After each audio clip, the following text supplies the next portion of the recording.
Si en algún momento sienten alguna duda, alguna inquietud, o estoy diciendo algo que está muy distante, ¿ustedes recuerdan?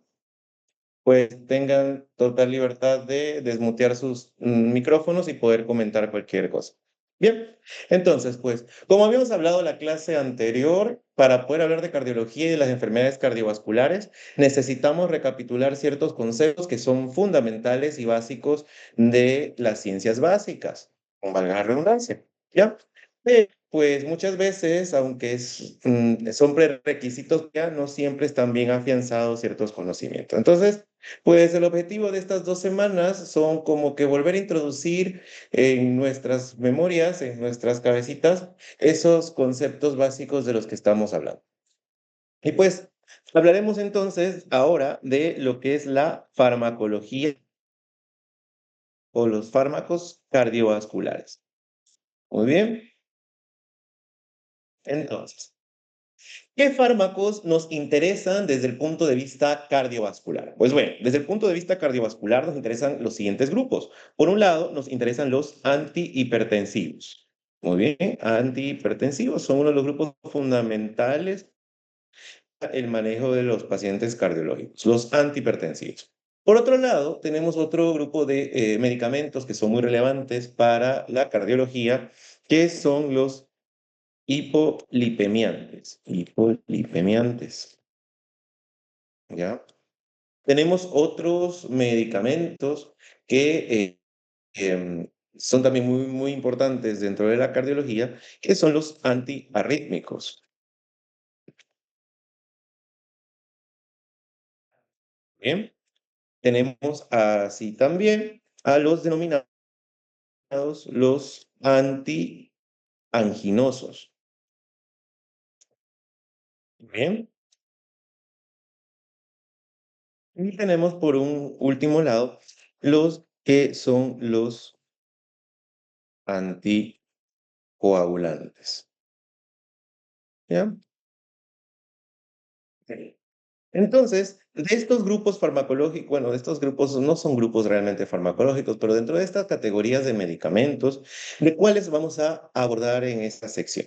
Muy bien, pues vamos a hablar de antihipertensivos, sí. Hablar de antianginosos también, aunque este va a quedar de estudio independiente. Y vamos a hablar de los anticoagulantes. Bien, los fármacos antiarrítmicos no los abordaremos en esta sección porque los abordamos en la sección de arritmias, que habitualmente es en el segundo parcial. Y los hipolipemiantes tampoco lo abordamos en este tema porque los abordamos en el capítulo de dislipidemias, que si no estoy mal es la semana que viene. Entonces, pues básicamente dentro de la sección de farmacología cardiovascular hablaremos de antihipertensivos, anticoagulantes y antianginosos. Recordando este último grupo,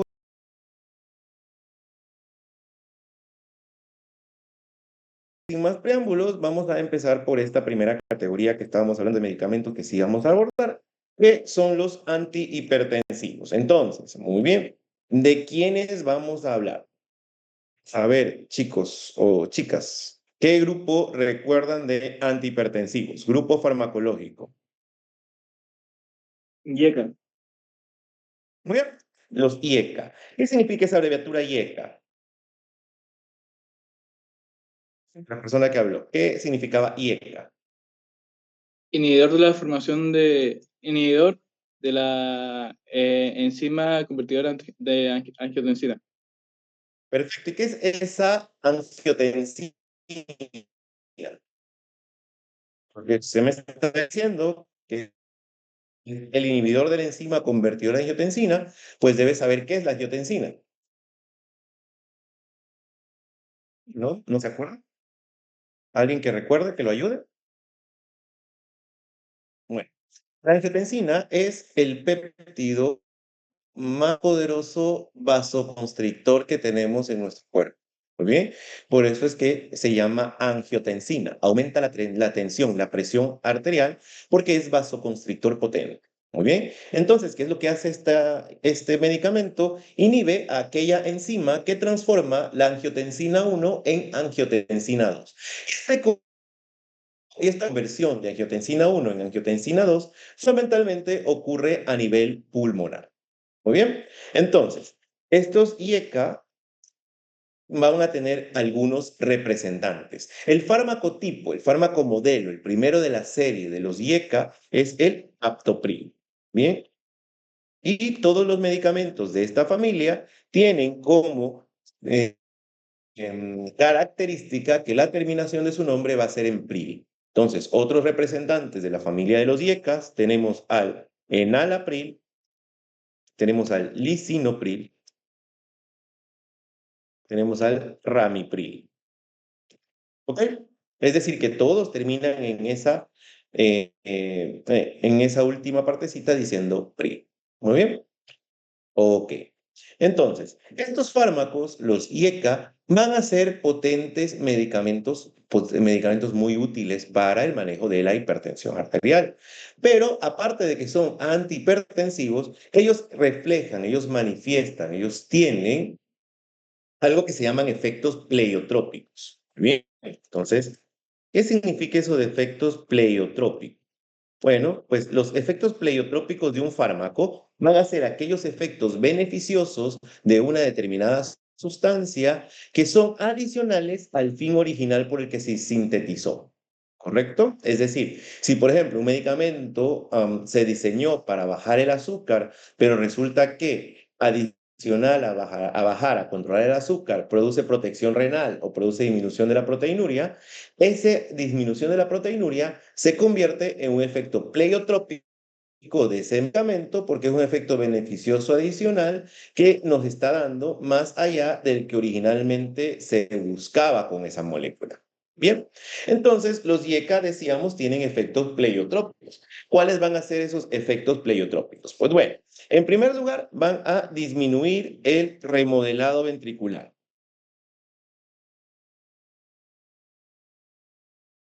¿Qué significa eso? Que van a evitar que se dilate el corazón, ¿ya? Por eso es que son fármacos de primera línea en el manejo de la insuficiencia cardíaca.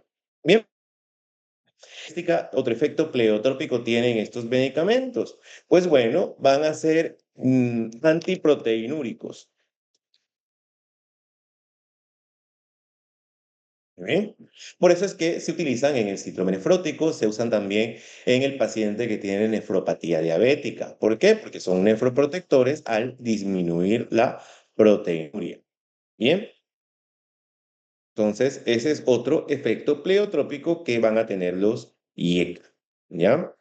Y otra de las también, los IECA, va a ser que ellos disminuyen la mortalidad cardiovascular en la insuficiencia cardíaca, por todo lo anterior que mencionamos. ¿Ok?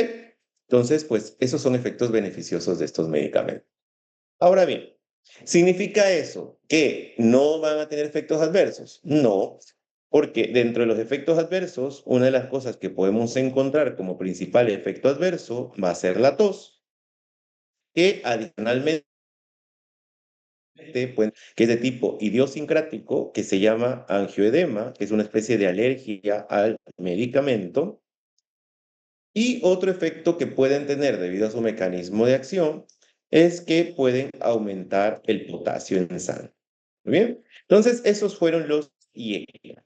¿Ya? Medicamentos de primera línea en el de la presión arterial. Y bien, ahora, como decíamos que el efecto principal de los IECA adverso es el de la tos, pues se desarrollaron unos medicamentos que son primitos de los IECA, pero que no adversos. ¿Quiénes son? ¿De quiénes estamos hablando, jóvenes? De los arados. ¿No? Muy bien, ARA2. ¿Por qué se llaman ARA2? ¿Qué significa eso de ARA2? ¿Qué representa la abreviatura? Antagonista del receptor de angiotensina 2. Excelente. Recuerden, Ambos están actuando sobre el eje renina-angiotensina-aldosterona, pero en sitios distintos. Mientras los IECA actuaban sobre la enzima convertidora angiotensina, que decíamos que el mayor sitio donde ocurría esta conversión era en el pulmón, y por ende el aumento de bradiquinina con inhibición producía tos, los ARA2, al ser antagonistas del receptor, ya no tienen efecto adverso. Muy bien, el representante tipo de este grupo, losartán. Bien, que muchas veces los pacientes lo dicen como el losartán, pero no, es losartán. Y entonces estos medicamentos se conocen como sartanes también, porque la terminación de ellos siempre va a ser así. Otros primitos dentro de esta categoría van a ser el irbesartán, el candesartán, el olmesartán, el temisartán y masartán. ¿Ok? Estos medicamentos comparten los efectos pleiotrópicos que tienen los IECA, pero en menor potencia aparente. ¿Ok? Es decir que, pues, realmente no es menor potencia sobre el efecto, los efectos beneficiosos adicionales, sino que existe menos que con los IECA para validar su efecto. Por ende, se asume, se pretende que pues tienen efecto de grupo, pero pues no hay tanto estudio que lo avale, ¿no? Pues realmente por eso que se dice que tienen menos efecto en ese sentido que los IECA, ¿no? Pero pues evidencia contundente en su contra tampoco hay. Bien, y pues entre los efectos adversos de ellos, igual pueden dar angioedema, porque pues eso decíamos que era un efecto más de tipo idiosincrático, es decir, que dependía sobre todo de las características individuales de cada persona, y también pueden subir el potasio. Bien, eso son muy bien. Entonces, ¿qué otro grupito podemos tener nosotros de medicamentos antihipertensivos? Pues bueno, vamos a entrar en un grupo que es extremadamente amplio, pero es muy bonito. Es el grupo de los diuréticos, ¿ok? Vamos a hablar de ellos. Diuréticos. Entonces, dentro de la categoría de diuréticos existen 5 grupos farmacológicos, pero solo 3 tienen utilidad desde el punto de vista cardiovascular. Bien, vamos a hablar de las 3 categorías que nos interesa desde el punto de vista cardiovascular, pero por cuestión de recordatorio farmacológico vamos a tocar los nombres de las otras 2 categorías que no tienen nada que ver con el corazón. ¿Ok? ¿Cuáles son estos 3 grupos farmacológicos diuréticos que ustedes recuerdan que se utilizan en cardiología? Alguien que tenga en mente. Las tiacidas. Excelente. Las tiacidas es uno de esos grupos. ¿Quién más? Los diuréticos de ASA. Y tenemos finalmente el grupo de los ahorradores de potasio. Muy bien.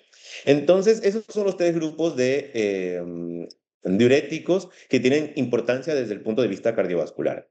Existen otras 2 categorías de diuréticos cuando uno estudia farmacología, pero pues que no se usan en cardiología de manera predominante, que son los diuréticos osmóticos como el manitol, que se usa para el edema cerebral en casos que hay edema cerebral importante, y tenemos a los inhibidores de la anhidrasa carbónica, que pues se utilizan, entre otras cosas, para el glaucoma. Bien, entonces, pues esos no tienen relevancia desde el punto de vista cardiológico, los mencionamos por un recuento de farmacología básicamente. Entonces, las tiacidas. Ejemplos de tiacida. Pues bueno, tenemos ahí a la hidroclorotiacida, tenemos a la clortalidona, no, se me fue el lápiz. ¿Ya? Clortalidona, y tenemos también aquí a la indapamida, que son las tiacidas que contamos en nuestro medio, ¿ok? Esta indapamida realmente es una tiacida-like, es decir, que no es exactamente una tiacida, pero pues se comporta como otra. Entonces, estas tiacidas, ¿qué características tienen? Pues bueno, pues actúan sobre los túbulos contorneados del glomérulo. Adicionalmente, pues estos medicamentos actúan mediante diuresis, es decir, que hacen que se pierda sodio y que a partir de la pérdida de sodio se vaya agua con este sodio, y por lo tanto el mecanismo de acción fundamental de estos medicamentos para bajar la presión es la disminución de volumen. Muy bien. Entonces, eso es importante tener en cuenta. Pero esa disminución de volumen que produce tiene consecuencias que explican sus efectos adversos. Bien, ¿por qué? Porque esa disminución de volumen hace que aumente la concentración relativa de ácido úrico. Por lo tanto, pueden precipitar, ¿qué cosa? Crisis de gota. Bien, hace también que aumente la concentración relativa de lípidos en sangre. Esto de aquí puede formar dislipidemias. Hacen además, ¿qué cosa? Que aumente la concentración de glucosa en sangre, y esto sumado con lo de arriba favorece la insulinoresistencia y el síndrome metabólico. Bien. ¿Cuál va a ser el principal efecto adverso de ellos? Va a ser la hiponatremia. Y el siguiente efecto adverso, que a veces se lo atribuimos a otro grupo farmacológico, que tienen las tiazidas en general, va a ser la impotencia masculina, ¿ya? Es decir, que disminuyen la potencia sexual masculina. Entonces, pues eso es importante. Y finalmente, pues el último efecto adverso que podemos señalarle a este grupo, que también es muy relevante, es la hipotensión ortostática. Bien, entonces ese es el grupo de tiazidas. Bien, 3 representantes a nivel comercial en nuestro país se basan en bajar la presión, disminuyendo el volumen. A partir de eso se explican sus efectos adversos y pues entendemos por eso que entre las cosas que pueden darnos son bajada de sodio, impotencia sexual masculina e hipotensión ortostática. Muy bien, ahora. Los diuréticos de asa, fundamentalmente en nuestro medio, van a estar representados por la furosemida, tanto oral como parenteral. Estos son potentes diuréticos, es decir, son los diuréticos más potentes que existen. Ya estos se usan mucho para depletar volumen. Esa pérdida de volumen que generan los diuréticos de asa está asociada a una disminución ¿de qué cosa? Del potasio. Por lo tanto, pueden desarrollar hipopotasemia o hipocalemia, que es el nombre que también se le puede dar a eso. Muy bien. Esto de aquí nos puede producir, si el bajón de volumen es muy exagerado, no lo ha medido bien el médico, nos puede dar casos de insuficiencia o fallo renal agudo. Por eso es importante usar este tipo de diuréticos con cautela en pacientes que están en la urgencia, porque a veces nos usar diuréticos de asa y podemos ocasionar una falla renal aguda. Bien, y pues otra cosa que está asociada a la furosemida en menor medida es la ototoxicidad. Es decir, que pueden producir hipoacusia. Muy bien, entonces eso es súper importante a tener en cuenta en estos medicamentos. Bien, los potasio van a ser en nuestro medio fundamentalmente la espironolactona. Pero pues también están descritos en la literatura el amiloride y el trianterene, pero no existen en el así que pues no los voy a anotar por eso ahí. Muy bien. Estos medicamentos de aquí son muy débiles diuréticos, es decir, tienen un bajo potencial o efecto diurético. Pero una característica que sobresale de la espironolactona como antihipertensivo es que potencia el efecto de otros antihipertensivos.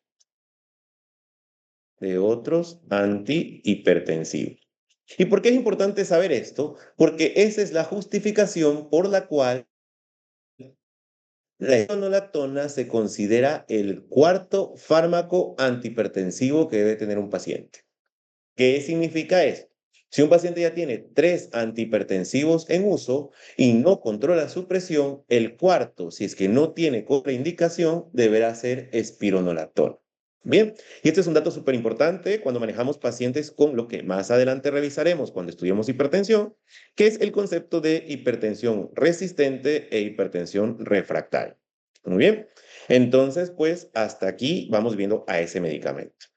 Pues este medicamento, como justamente su efecto se basa en la excreción de sodio, pero con la retención de potasio, uno de los efectos adversos que nos puede ocasionar es una hipercalemia, es decir, un incremento del potasio en sangre.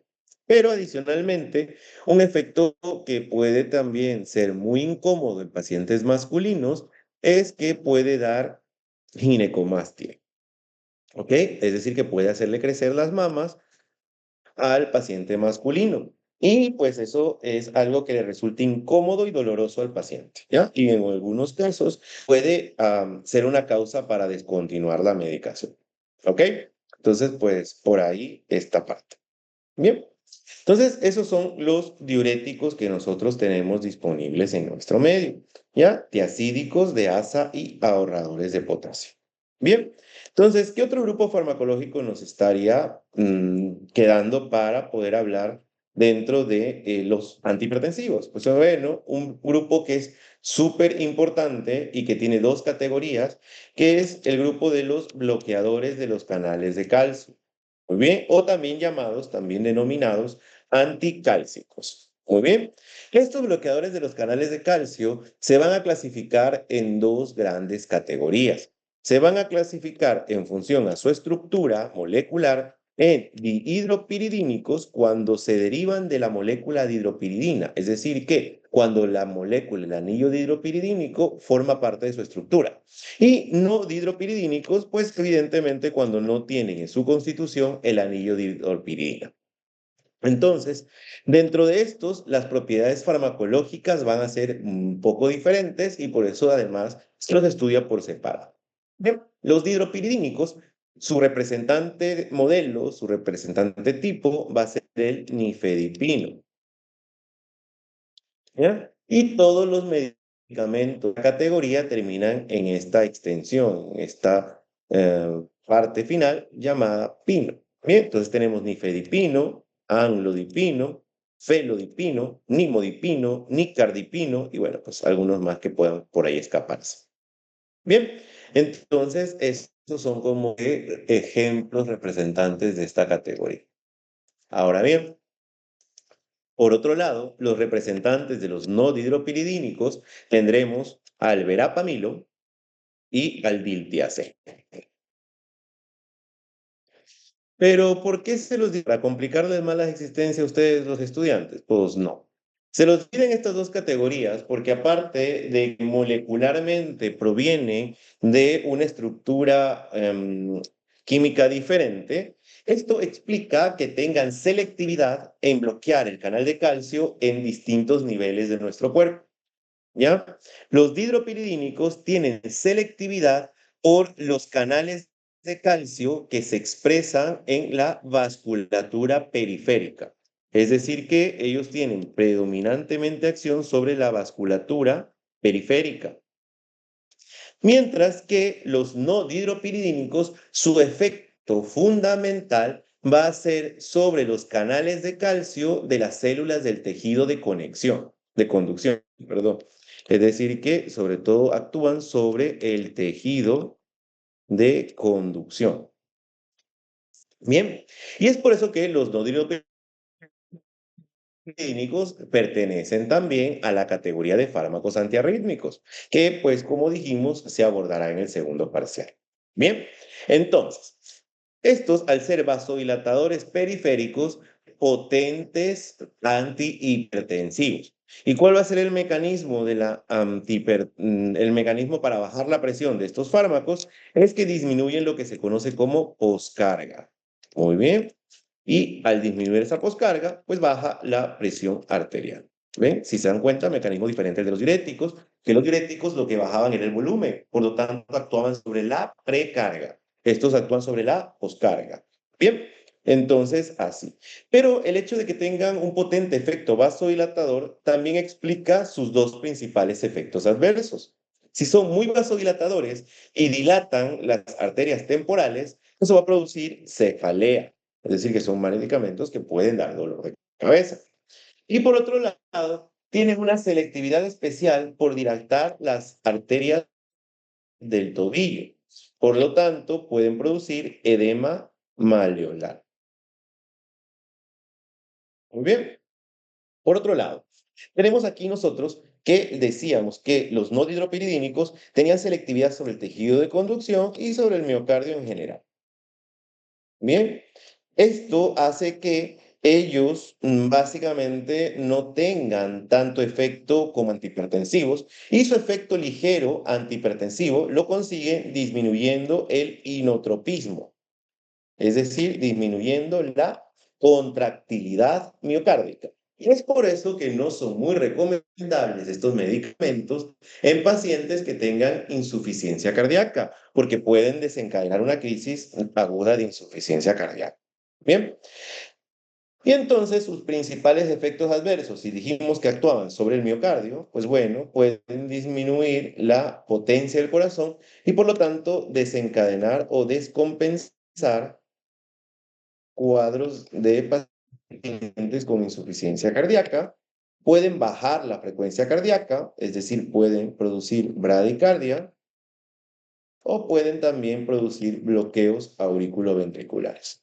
Muy bien, entonces esos serían los efectos adversos de estos medicamentos. Estamos en el grupo de los bloqueadores de canal de calcio que dijimos estaban en dos categorías, dihidropiridínicos y no dihidropiridínicos. Muy bien, cada uno con una selectividad diferente a la hora de la expresión sobre los canales de sodio del cuerpo. Bien, por otro lado, nos está faltando un grupo que es un grupo extremadamente numeroso, que es de medicamentos que tienen una cantidad de efectos que es muy amplia y que trasciende el ámbito incluso de la cardiología. Estamos hablando de los bebés, los beta bloqueantes. Muy bien, estos beta bloqueantes se van a dividir de múltiples maneras. Se pueden dividir por generaciones, primera, segunda, tercera generación de beta bloqueantes. Se pueden dividir por cardioselectivos y no cardioselectivos, en si tienen o no tienen actividad simpática intrínseca, con actividad simpática intrínseca y sin actividad simpática intrínseca. Asimismo, se pueden dividir si tienen efecto vasodilatador o no. Y bueno, pues hay muchas formas de categorizarlos. El ejemplo tipo, el fármaco tipo de este grupo es el propanolol, el primero, el más viejito de ellos, propranolol. Pero pues entre otros de los representantes que están en el grupo está el atenolol, el carvedilol, bisoprolol, metoprolol, nebivolol y así para allá. Bien, tenemos otro betabloqueante que en cambio no se usa en cardiología, pero pues cuando lo usan los oftalmólogos nos puede traer complicaciones vasculares, sobre todo bloqueos y bradicardia, que es el timolol. El timolol se usa para el glaucoma, no tiene otra indicación en nuestro medio, pero ese medicamento, aunque se use en el ojo, se absorbe de forma sistémica. Por lo tanto, puede potenciar el efecto de otros betabloqueantes orales o por sí solo en pacientes susceptibles puede ocasionar estos adversos. Bien, los betabloqueantes actúan ¿de qué? Bueno, pues actúan mediante la inhibición del sistema simpático, por algo son betabloqueantes, y este mecanismo es un mecanismo indirecto a través de la proteína G de la membrana. Entonces, estos fármacos van a ser débiles hipotensores. No son los más potentes y eficientes hipotensores, excepto en escenarios específicos en los cuales hay hiperactivación simpática. Por ejemplo, aquel paciente hipertenso que tiene síndrome metabólico, aquel paciente hipertenso que tiene apnea obstructiva del sueño, hipertenso que tiene cuadros de ansiedad o cuadros de labilidad emocional. Bien, como coadyuvante del tratamiento antihipertensivo primario, sí son muy efectivos. Y para el control de la hipertensión en el esfuerzo, es decir, asociada a la activación simpática, pues también son bastante efectivos. Muy bien, entonces así. Ahora, ¿los betabloqueantes solamente sirven para la hipertensión? Habíamos dicho que no. Por lo tanto, estos medicamentos también tienen eso denominado de efectos pleiotrópicos. Muy bien. Y estos efectos pleiotrópicos de los betabloqueantes incluyen, por un lado, también producen remodelado inverso, es decir, lo mismo que los IEC, disminuyen el remodelado ventricular. ¿Qué otra forma de decir esto es que producen remodelado inverso? Es decir, en lugar de dilatar al corazón, hacen que se vuelva al tamaño regular. Bien, otra cosa que producen estos medicamentos es que disminuyen las arritmias en el paciente isquémico.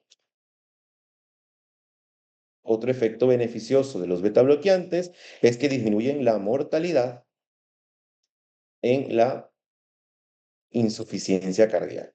Bien, entonces eso es importante. Ahora bien, ¿qué efectos adversos pueden tener estos medicamentos? Pues bueno, uno, pueden alterar el perfil metabólico, ¿ya? Pueden provocar insulina resistencia, pueden aumentar los lípidos, es decir, que pueden generar un desequilibrio, un desajuste metabólico en los pacientes.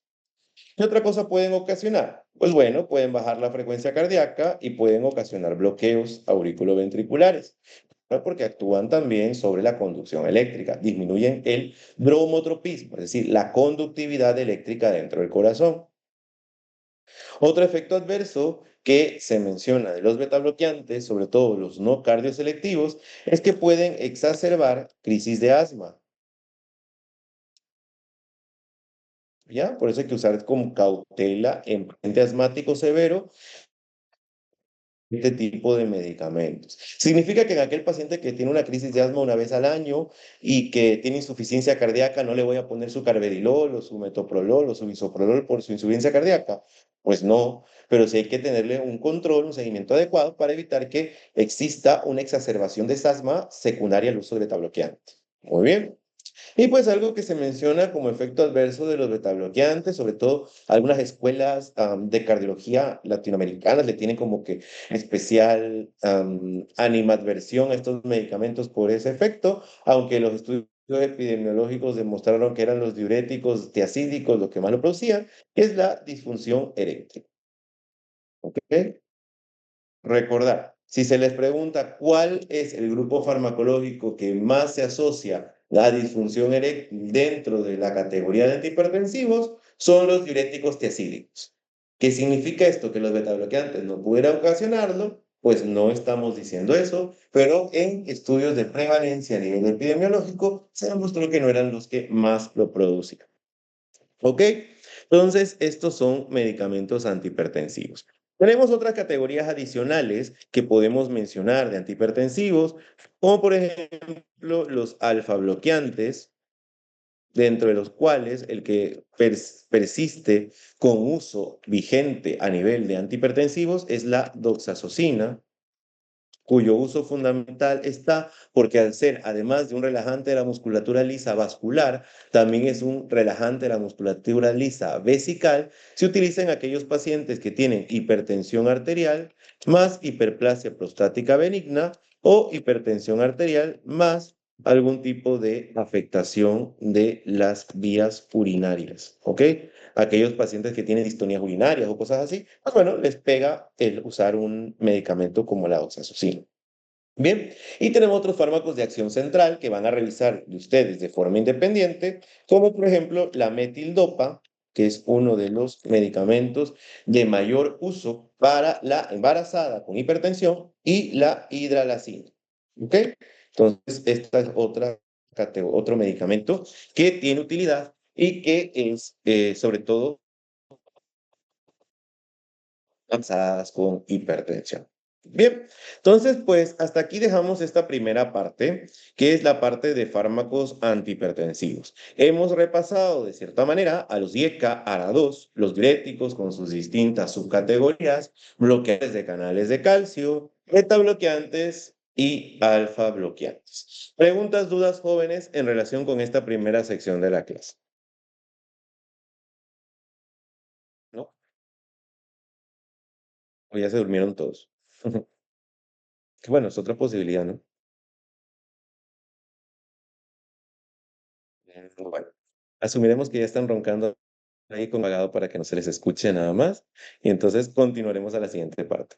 Voy a descompartir esta pantalla para compartir una nueva pizarra en blanco y pues, ¿cómo es? Y poder continuar, ¿ya?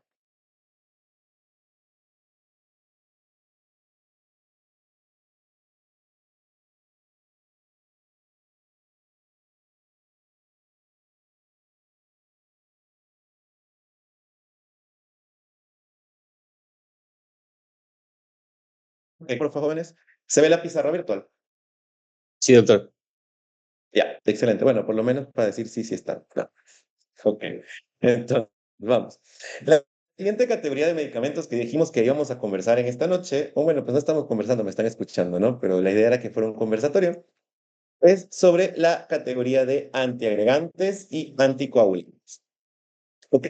Es decir, fármacos que actúan sobre la hemostasia. Hay otros fármacos más que actúan sobre la hemostasia, sí, están los hemorrológicos, ya, trombóticos y otros medicamentos más, pero pues básicamente en esta primera sección que estamos recordando medicamentos, hablaremos de dos. Hablaremos de los antiagregantes en primer lugar, vamos a hablar de los antiagregantes y los anticoagulantes. Muy bien. Para poder entender estos fármacos que decimos, fármacos que actúan sobre la hemostasia, pues debemos recordar los componentes que tiene la hemostasia. Vamos a poner por acá. Si ustedes recuerdan, la hemostasia tiene tres componentes fundamentales. Tiene una fase o un componente vascular, tiene un componente celular y tiene un componente humoral. ¿Cuál es el componente vascular de la hemostasia? Usted se corta el dedo, por ejemplo. ¿Qué es lo primero que hace nuestro cuerpo para evitar que usted se desangre? Hay vasoconstricción. Es el componente vascular de la hemostasia. Pero una vez que ya el vaso pues se contrajo lo más que pudo, entonces llegan nuestros policías antisangrado, que son plaquetas, y hacen un tapón plaquetario en ese lugar para tratar de evitar que se siga perdiendo sangre. Y entonces ese es el componente celular, que es el tapón o la agregación plaquetaria. Y finalmente, pues obviamente, si ese tapón de plaquetas está ahí, no se le pone cemento fuerte, no se destruya, pues el mismo flujo sanguíneo lo disolvería o lo empujaría, lo quitaría. Por ende, hace falta que llegue pegamento fuerte y esos son los factores de la coagulación. Muy bien. Y es así como podemos decir que dentro de los fármacos que entran en la categoría de los que actúan sobre la hemostasia, que nos interesan en cardiología, los antiagregantes plaquetarios son los que actúan sobre esa fase de agregación o tapón plaquetario.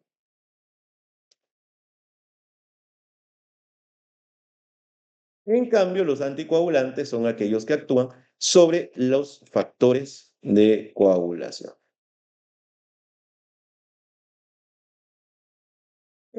Entonces, los antiagregantes plaquetarios se van a dividir desde el punto de vista farmacológico en dos categorías.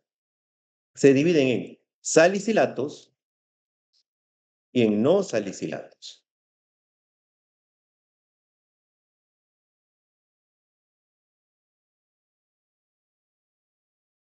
Bien. Los salicilatos, pues evidentemente están representados por la aspirina, cuyo efecto fundamental está concebido por la inhibición de la ciclooxigenasa 2. Bien, mientras que los no salicilatos están representados en nuestro medio sobre todo por el clopidogrel, pero también está representado por el ticagrelor, ¿ya? Y el plasugrel, que son los tres de esta categoría. Muy bien, entonces, los salicilatos se caracterizan porque además de sus efectos antiagregantes plaquetarios, ellos tienen también efecto antiinflamatorio. Por eso ustedes escucharán, ay, es que me tomé una aspirina para el dolor de cabeza. Pero entonces, ¿en qué se diferenciará el efecto antiagregante del inflamatorio? En las dosis. Y entonces, la dosis antiagregante, aquí, antiagregante, de la aspirina está entre los 81 y 125 miligramos, mientras que la dosis antiinflamatoria es una dosis mayor de 500 miligramos. Significa que si un paciente está tomando aspirina para el dolor de cabeza de 500 miligramos con cafeína, no tiene efecto antiagregante esa aspirina, sí lo tiene, pero su efecto fundamental esa dosis. Por eso es que este grupo farmacológico no se usa en el dengue. ¿Por qué? Porque usted no le va a dar a un paciente que tenga dengue, que está que se muere de dolor en el cuerpo, aspirina, porque puede provocar sangrado y complicar el cuadro. Muy bien. Y pues los medicamentos no salicilatos, que son los que se mencionaban acá. Bien, cada uno de ellos actúa de una manera diferente sobre la superficie plaquetaria. Lo importante tener en cuenta que el principal efecto adverso que evitan los salicilatos es la irritación gástrica. Bien, la aspirina es muy irritante para el estómago frente a los otros antiagregantes que tienen menos efecto sobre esta característica. Bien, ¿para qué nos sirven los antiagregantes plaquetarios? Pues bueno, nos sirven para evitar en prevención de la enfermedad arterial coronaria, cardiopatía isquémica como prevención secundaria. Nos sirve adicionalmente en pacientes que tengan algún tipo de tendencia a hiperagregación plaquetaria, como pacientes que tengan éstasis venoso, como insuficiencia venosa periférica o algo así. Y entonces de esa manera se evitan complicaciones tromboembólicas. Siempre y cuando pues no medien alteración en los factores de coagulación. Por otro lado, los anticoagulantes decíamos que eran medicamentos que actuaban sobre factores de coagulación. Dentro de estos los vamos a dividir según la forma de administración en dos grandes categorías. En anticoagulantes orales, cuando se pueden tomar, y parenterales, cuando se tienen que inyectar. Los orales se van a dividir en dos categorías, en cumarínicos y en no cumarínicos o directos. ¿Ya? Es decir, los cumarínicos, también llamados indirectos porque actúan sobre la vitamina K, y los no cumarínicos que en cambio también se conocen como directos porque actúan sobre los factores de coagulación directamente. El fármaco tipo de los medicamentos anticoagulantes cumarínicos es la warfarina. Mientras que dentro de los no cumarínicos tenemos en nuestro medio al rivaroxaban y al apixaban, con los distintos nombres comerciales que encontramos. ¿Cuál es la principal desventaja de la warfarina? Primero, pues que tiene múltiples interacciones farmacológicas.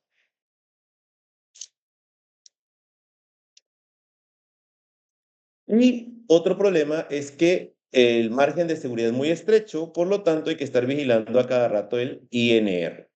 Muy bien. Ahora, en cuanto a los fármacos anticoagulantes directos, son unos fármacos que dan mayor libertad al paciente porque interactúan menos con los distintos alimentos y fármacos y no requieren seguimiento del INR. Muy bien, entonces eso es importante. Ahora bien, tenemos los parenterales. Los fármacos parenterales anticoagulantes se van a dividir en dos categorías. En la heparina no fraccionada y en las heparinas de bajo peso molecular. La heparina no fraccionada, pues el ejemplo es la heparina sódica. Y de las heparinas de bajo peso molecular tenemos a la enoxaparina, la dalteparina, fraxiparina y otros más. Bien, importante, estos medicamentos que tenemos como heparinas, la heparina sódica, por ejemplo, tiene a su vez que seguirse por el tiempo parcial de tromboplastina, el TTP. Mientras que las heparinas de bajo peso molecular no requieren ese seguimiento. Bien, ¿para qué se utilizarán los fármacos anticoagulantes? Pues bueno, se utilizan cuando hay trombosis demostrada, cuando tenemos un síndrome coronario, cuando tenemos también evidencia de algún trombo intracavitario, cuando tenemos alto riesgo de trombosis, como por ejemplo posterior a una cirugía de cadera o una cirugía de rodilla, ¿ya? Es decir, que son medicamentos cuando el poder trombogénico es demasiado grande, se requiere utilizar este grupo de medicinas. ¿Ok? Entonces, pues aquí. Y con esto hemos revisado de cierta manera lo que son los fármacos anticoagulantes orales y los parenterales, así como también de alguna manera, pues los antiagregantes.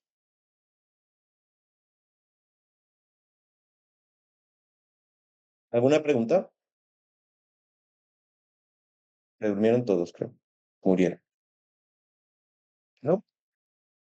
Bueno, dijimos que otra categoría de medicamentos que se van a revisar en esta sección son los antianginosos. Pero esos ustedes los revisan de forma independiente. Antiarrítmicos nos importan también, pero los vemos en el segundo parcial. Y los hipolipemiantes, en cambio, los mencionamos, los conversamos un poco en la siguiente clase en la que hablamos de dislipidemias. Muy bien. Preguntas, dudas, jóvenes, en relación con el tema. Recordar, esta materia, esto que estamos viendo, no es nuevo, es repaso de lo que ustedes ya estudiaron en su momento en farmacología. Por lo tanto, pues no debería ser complejo para ustedes, pues a veces sí lo es, así que no se confíen tampoco. Preguntas, dudas, inquietudes. El tema que nos mandó a leer. Ah, sí. Lo que queda de estudio independiente son los fármacos antianginosos. ¿Ya? Listo, gracias.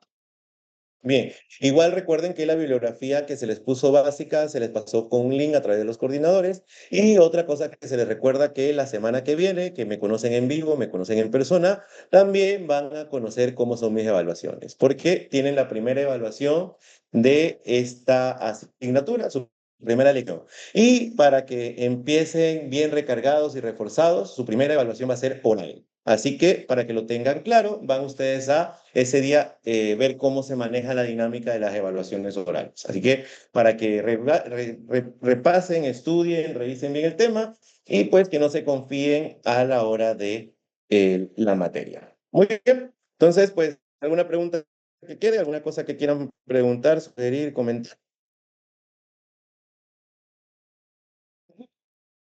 Voy a quitar la grabación para que esté disponible.